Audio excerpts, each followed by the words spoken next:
Hey everyone, what's up? Today we're going to be looking at 5 games that you can grab for under $20 on the Nintendo Switch Eshop. And right before we get into it, if you want to hit that thumbs up button or the subscribe button, that would be really helpful to our channel. And leave us a comment if you love one of these games so that other people who watch this video can scroll down there and see which games on this list you love and why. First up is What the Golf. What the Golf claims that it is a golf game for people who hate golf.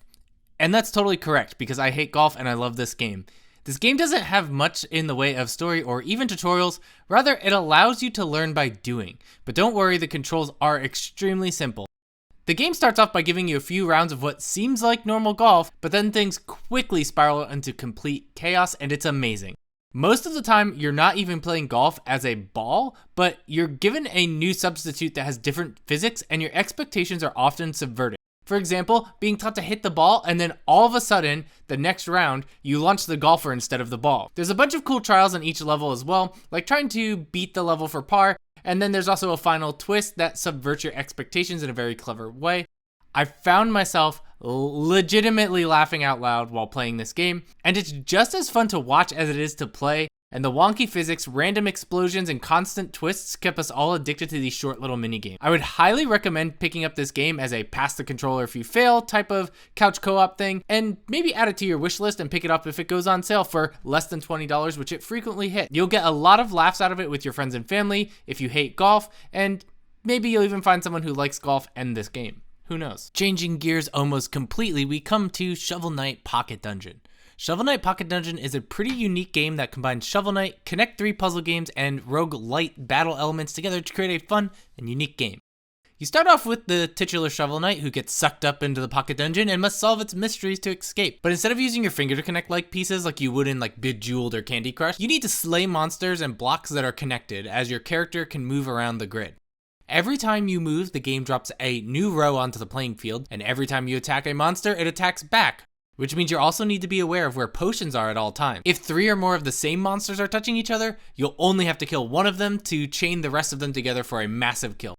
It's a bit complex at first as I describe it and you start playing, but you'll get the hang of it after a few rounds once you're able to get the feel for it and link together your chain kills together. You will feel like a total boss and rack up a bunch of money. Money, by the way, can be spent when you unlock doors in a level and can purchase power-ups like more health, weapon boosts, and other modifiers that you'll have until you die.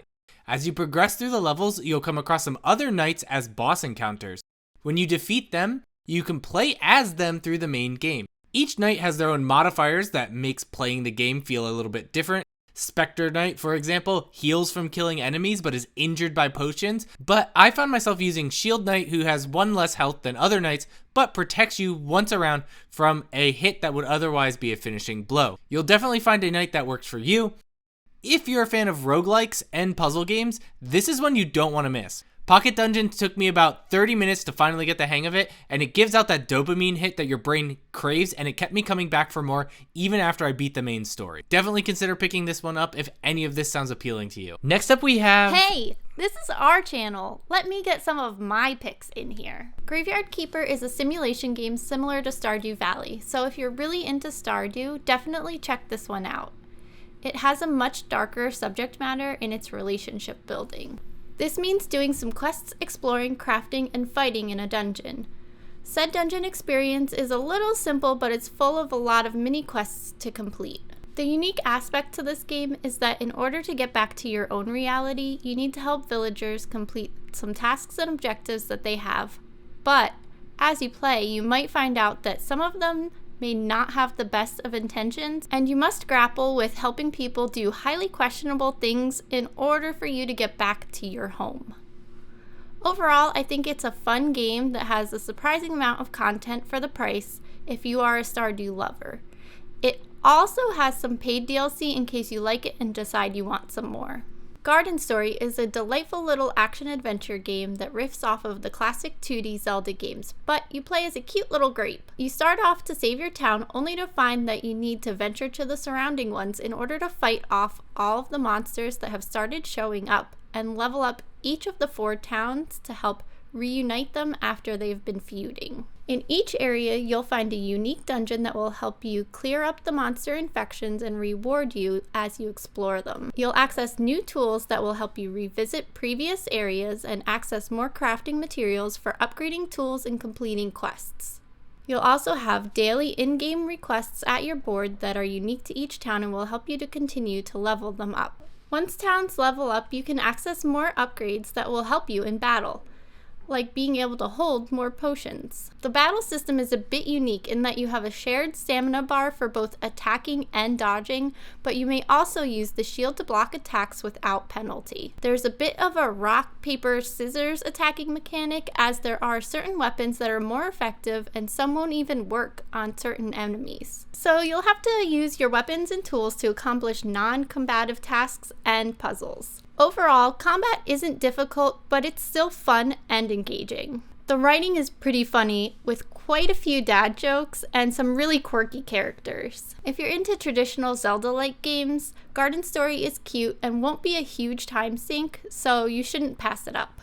Forager is a 2D sandbox game featuring crafting, battling enemies, gathering and managing resources, and exploration.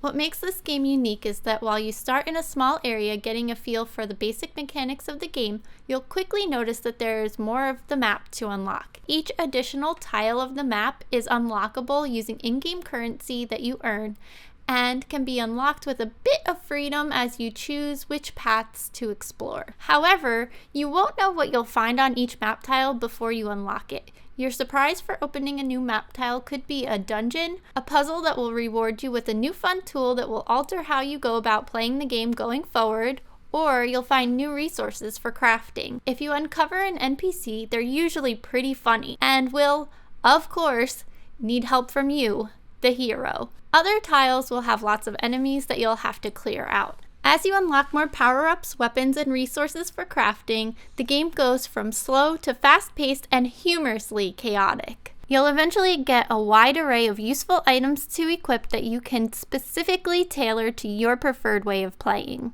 It makes for a highly addictive and enjoyable game, and towards the end of the game you'll feel like an unstoppable force. I hope you found this video and my wife's interjections helpful. Should we do another video that's maybe like under $5 or $10 or something like that? Let us know, and maybe check out one of our other videos as well. See you guys later.